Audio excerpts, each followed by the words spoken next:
Is your attic costing you a fortune? Let me show you how.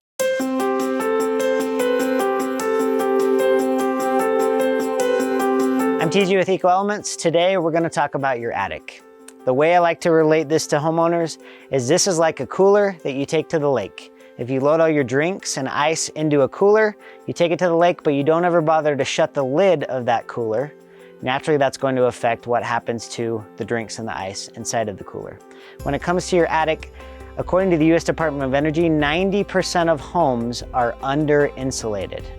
Chances are you're part of that 90%, so we need to talk about why and what is happening inside of that space.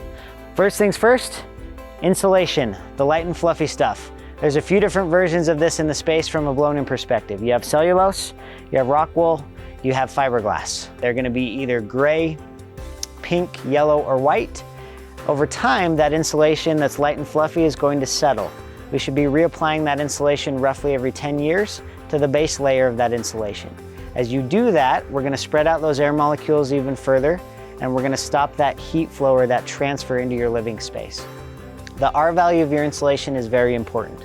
That's followed by a number, R and then a number, R19, R30, R40, R60. That is the depth of the insulation, and that R actually stands for resistance. Now we should talk about why that's important, but essentially that resistance factor or that R value is essentially like a quilt in a rainstorm. The thicker your quilt, the longer it takes for that water to get to you in that rainstorm. The thinner your quilt, naturally the quicker that water is going to get to you.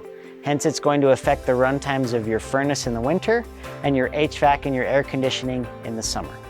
To learn more about your attic and efficiency, as well as how to make your home more comfortable, follow us on Facebook, as well as YouTube and Instagram.